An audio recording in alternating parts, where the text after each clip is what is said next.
दोस्तों नमस्कार।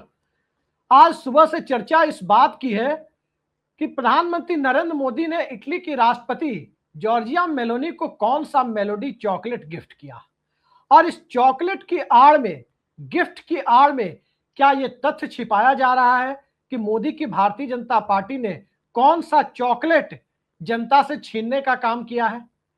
बात आज अर्थव्यवस्था की नहीं हो रही। अर्थव्यवस्था की बात तो रोज की जा रही है, रोज हम भी कर रहे हैं, लेकिन आज सवाल यही है कि भारतीय जनता पार्टी जिस मुद्दे से भागती रही है, जिस मुद्दे पर कई चुनाव में मुंह की खा चुकी है, उसी मुद्दे को फिर से छेड़ने की नौबत बीजेपी के सामने क्यों आई है। क्या भारतीय जनता पार्टी ने एक बार फिर से वो ऐतिहासिक गलती कर दी है जो ऐतिहासिक गलती मोहन भागवत के बयान के बाद 2015 में हुई थी। दरअसल पश्चिम बंगाल की भारतीय जनता पार्टी की नई नवेली सरकार ने एक फैसला लिया है और वो फैसला ये है कि राज्य के अंदर ओबीसी के लिए जो 17% आरक्षण है, उस 17% आरक्षण को घटाकर 7% कर दिया गया है। सीधे सीधे 10% आरक्षण घटा दिया गया है। यह शुवेंदु अधिकारी के नेतृत्व वाली भारतीय जनता पार्टी सरकार का फैसला है।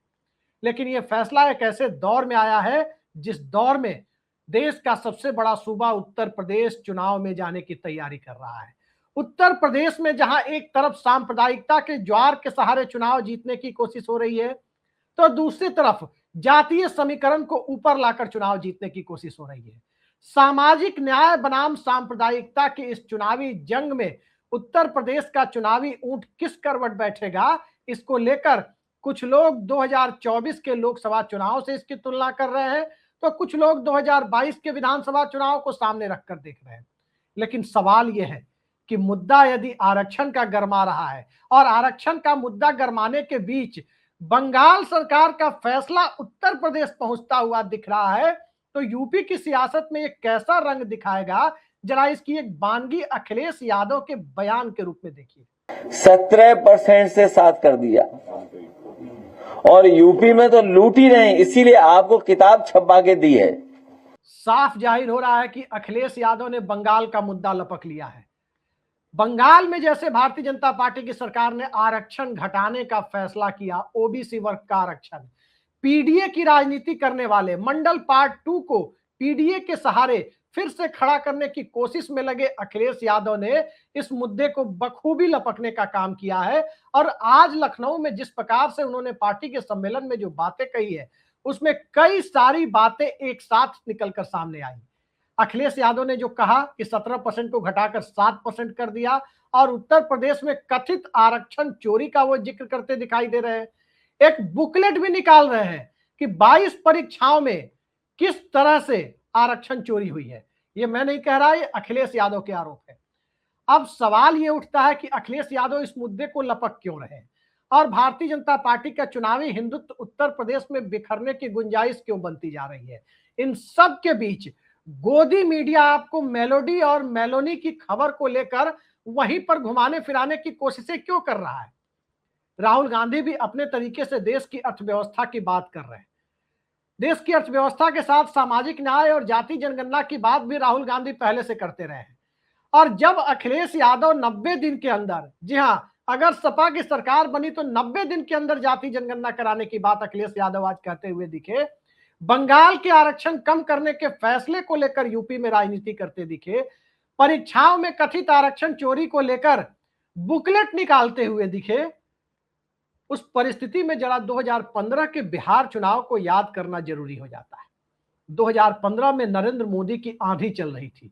14-15 का वो दौर एक ऐसा दौर था जिस दौर में नरेंद्र मोदी एक चढ़ते हुए स्टार थे, आज की तरह उतरते हुए स्टार नहीं थे।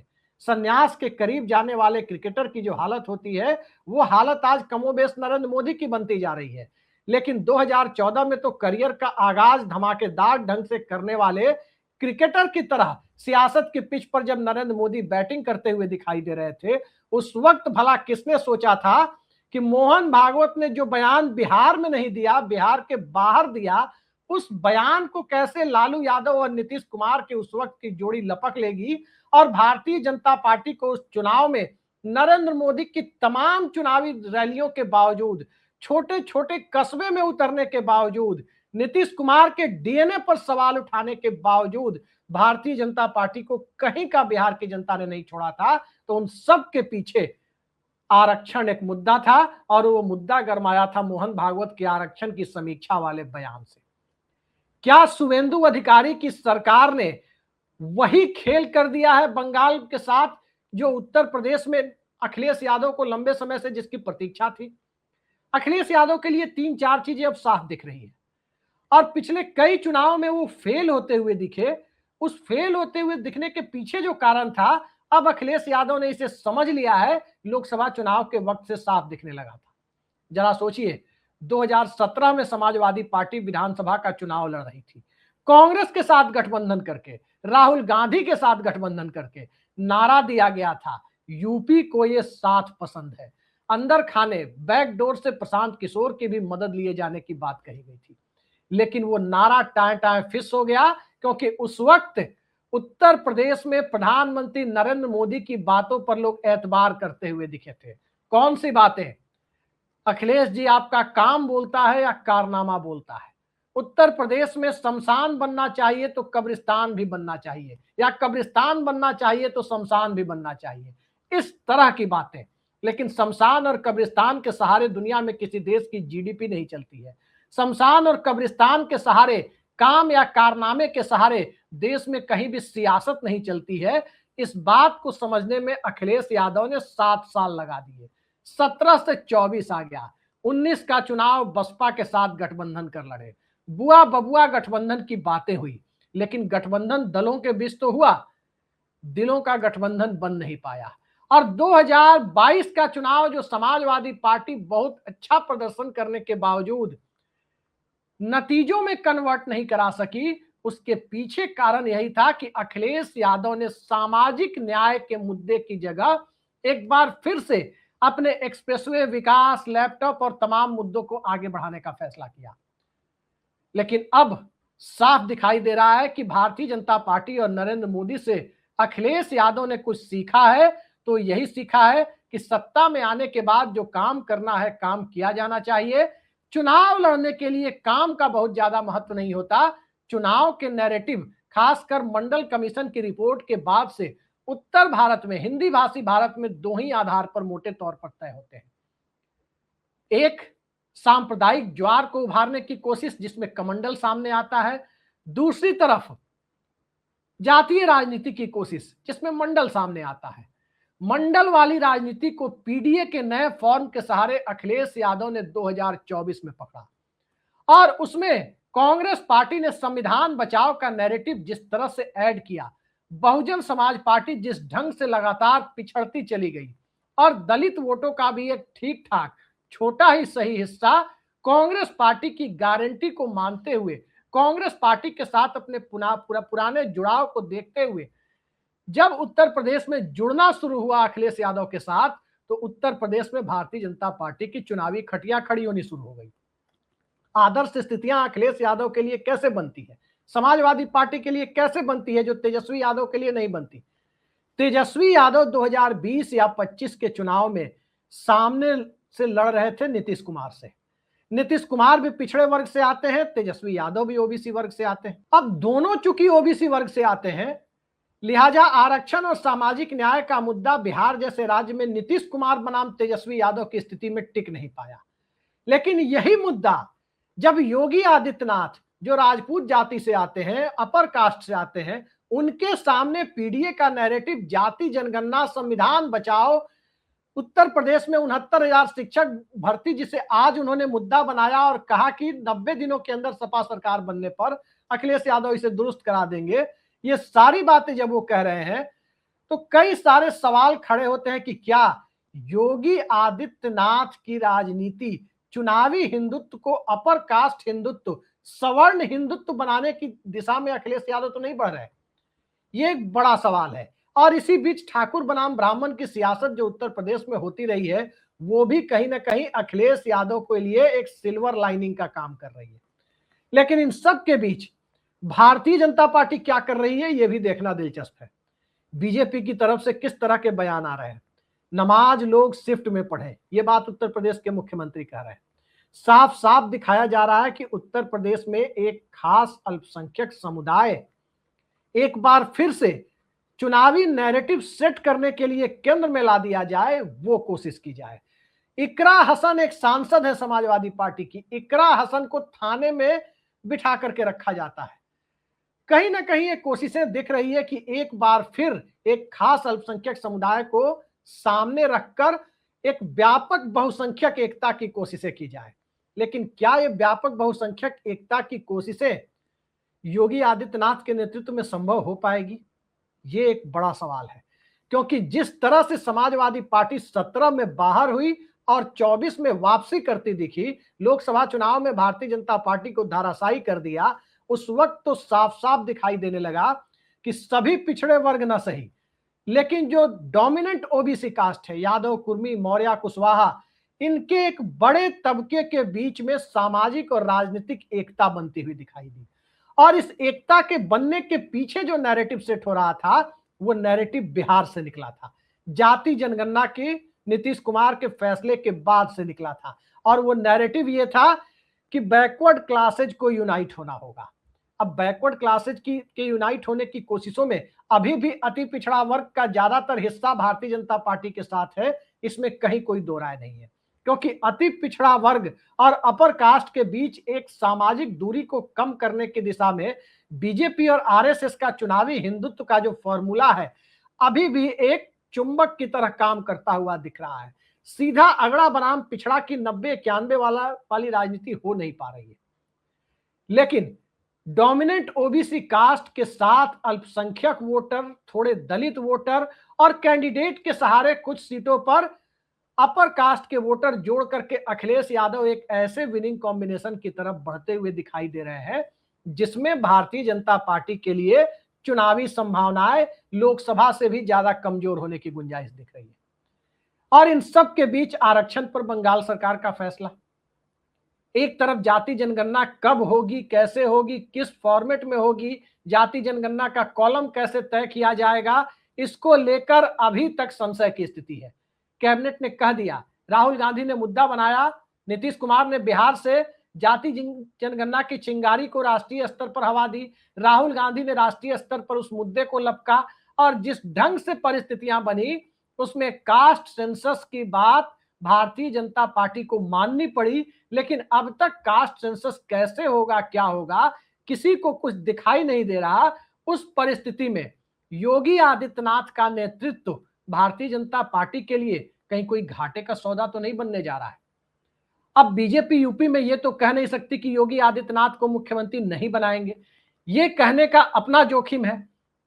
ये कहने का जोखिम साफ साफ है कि उत्तर प्रदेश के राजपूत मतदाताओं से हाथ धो देना, जो योगी आदित्यनाथ के स्वजातीय मतदाता है। और योगी आदित्यनाथ को मुख्यमंत्री बनाने की बात कहने का मतलब होगा कि बैकवर्ड क्लासेज के बीच, पिछड़े वर्गों के बीच जो यूनिटी बन रही है, उस यूनिटी में यादव बनाम गैर यादव की जो पॉलिटिकल बाइनरी बीजेपी ने 2014 में खड़ी की थी, वो करीब करीब टूटती हुई 2024 आते हुए दिखाई दी। 27 में क्या वो पूरी तरह टूट जाएगी? और योगी आदित्यनाथ के चेहरे पर क्या उसे टूटने से रोका नहीं जा सकेगा? ये एक अलग सवाल है। इस द्वंद्व के बीच बीजेपी घिरती हुई दिखाई दे रही है, और जब इस द्वंद्व के बीच बीजेपी घिरती हुई दिखाई दे रही है, वहीं पर गोदी मीडिया जो नैरेटिव आपके सामने सेट कर रहा है, पत्रकार सवाल पूछा तो उस पत्रकार की क्या हिस्ट्री है ये पूछो, ये ढूंढो। कई लोग तो प्रेस फ्रीडम इंडेक्स को जॉर्ज सोरोस तक से जोड़ रहे हैं, कुछ ऐसे एंकर और एंकरनियां हैं, आप सभी देख रहे हैं। और कई लोग तो मेलोनी के ऊपर अजब अजब तरीके की ड्रेस और साड़ियां पहन के कई सारी एंकर मेलोनी और मेलोडी के बीच में डिबेट करा रहे हैं, जनहित के मुद्दे करा रहे हैं। पता नहीं उस मेलोडी के चॉकलेट से कौन सा जनहित का मुद्दा सोल्व होता है, कौन सा पेट्रोलियम की कीमत नीचे आ जाती है, कौन सा इस देश में मैन्युफैक्चरिंग और सर्विस सेक्टर की हालत सुधर जाती है, कौन सा किसानों को एमएसपी की गारंटी मिल जाती है, या कौन सा बेरोजगारी की समस्या का निदान हो जाता है, ये वही गोदी एंकर जाने। लेकिन असल बात यह है कि आज जिस प्रकार से मेलोडी वाले चॉकलेट वाले एपिसोड को उठाने की कोशिशें हुई है, उसका साफ मतलब दिखाई दे रहा है कि जो भीड़ अखिलेश यादव ने जुटाई है, जिस ढंग से सपा के कार्यकर्ता सम्मेलन में कार्यकर्ताओं के साथ अखिलेश यादव की बैठक में जिस तरह से उत्साह देखने को मिला है और जिस तरह से पीडीए वाला नैरेटिव जो सबसे पहले लोकसभा चुनाव में दिखा और उसके बाद तो खबर आई कि डिस्ट्रिक्ट लेवल पे जिला स्तर पर जो बार एसोसिएशन के वकीलों के इलेक्शन हो रहे हैं उसमें भी पीडीए काम करता हुआ दिख रहा है। उसके बाद साफ हो चला कि किसी भी जिले को, जैसे आमतौर पर सेफोलॉजी में माना जाता है कि किसी भी जिले के पॉलिटिकल इंडिकेटर को यदि टच करना हो, किसी भी जिले के, उत्तर भारत के किसी भी जिले के, तो सबसे पहले बार एसोसिएशन में क्या चर्चा हो रही है, वकीलों के बीच, वकील ताईद और दूसरे लोगों के बीच किस तरह का नैरेटिव सेट हो रहा है, उसे ही एक पॉलिटिकल पल्स के तौर पर देखा जाता है, क्योंकि वहां से बातें गांव-गांव तक छन कर जाती है। रोज गांव से निकलकर लोग कचहरी तक आते हैं, वकीलों से, अपने ताईद से कचहरी की दुकानों पर चर्चा को सुनते हैं, चर्चा करते हैं और वो नैरेटिव नीचे तक पेनिट्रेट करते हुए पहुंचता है। तो बार एसोसिएशन के चुनाव में भी अंदर खाने पीडीए की सेटिंग होने की बातें सामने आने लगी और अब अखिलेश यादव ने जब इसे पकड़ लिया है कि पीडीए बहुत मजबूती से चल रहा है, तो आरक्षण के मुद्दे को जिस तेजी से अखिलेश ने लपका है, उसके बाद साफ हो चला है अब कि उत्तर प्रदेश की राजनीति में एक तरफ भारतीय जनता पार्टी योगी आदित्यनाथ के चेहरे पर चुनावी हिंदुत्व की बात करेगी, वहीं अखिलेश यादव और राहुल गांधी के नेतृत्व वाला इंडिया अलायंस इसे सवर्ण हिंदुत्व, योगी आदित्यनाथ और नरेंद्र मोदी के हिंदुत्व को सवर्ण हिंदुत्व बताने की कोशिश करेगा और उसी के बीच में कास्ट कार्ड, जातीय राजनीति की एंट्री होगी सांप्रदायिकता के काट के तौर पर। अब देखना है उत्तर प्रदेश की चुनावी जंग में भारतीय जनता पार्टी जिस ढंग से व्यापक हिंदुत्व की बात करती है, वो व्यापक हिंदुत्व सवर्ण नेतृत्व के दायरे में कामयाब होता है या अखिलेश यादव का पीडीए कामयाब होता है। आरक्षण का मुद्दा एक ऐसा सेंटिमेंटल, ऐसा संवेदनशील मुद्दा है जिस मुद्दे के सहारे कई बार इस देश के अंदर पॉलिटिकल नैरेटिव सेट हुए हैं। इसी मुद्दे ने 1989 से लेकर 2014 के बीच के 25 सालों में केंद्र में किसी एक राजनीतिक दल को बहुमत नहीं लेने दिया। इसी मुद्दे ने 2024 में फिर से रंग दिखाना शुरू किया। भारतीय जनता पार्टी का 400 पार का नारा 272 के साधारण बहुमत के सपने को भी बीजेपी के पूरा नहीं होने दिया। अब आज की स्थिति में उत्तर प्रदेश के अंदर जहां 57 सीटें 2017 की तुलना में 2022 में बीजेपी की कम हो चुकी है, तब जाकर शुवेंदु अधिकारी सरकार का फैसला और उत्तर प्रदेश में टीचर से लेकर पीसीएस तक जो चीजें चल रही है, कई सारे छात्र कह रहे हैं कि मार्क्स नहीं बताए जा रहे पीसीएस एग्जाम के, पब्लिक सर्विस कमीशन के, उस परिस्थिति में किस तरह से ये मुद्दा आगे बढ़ेगा, ये समाजवादी पार्टी और उसकी टीम को ही तय करना है, क्योंकि भारतीय जनता पार्टी के पास जिस तरह का प्रचार तंत्र है, गोदी मीडिया जिस तरह से खुलेआम उसके समर्थन में खड़ा दिखाई देता है, उसके बाद आरक्षण वाली फीलिंग को लेकर के क्या लालू यादव की तरह का कोई कम्युनिकेटर अखिलेश यादव के पास है?